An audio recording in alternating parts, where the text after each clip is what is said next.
Itt van az Audi, amit föl kéne venni. Jürgen, egyszer mehetnél a középpályáról, és mindezt németül kéne elmondani. Ez volt a gújmelegítés. Kicsit menjünk galér. Tehát győzdemettel Robi az 525 lóerős Audival, és Jürgen Dutter a szerintem közel 1000 lóerős Audival. Kár, hogy nem indul a Ráadásul lapaszó. nitróval. Ez de fincsi lesz.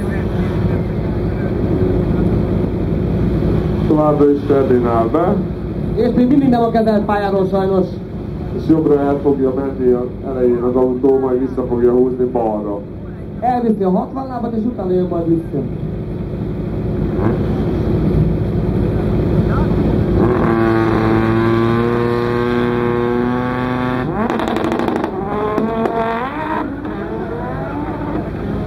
Nem vitte a 60 lábat, egész jó lesz ez. Előbb már mentek 9-3-at. Nézzük, hogy Jürgen Dutter most mennyit tud menni az Audival. 9-1!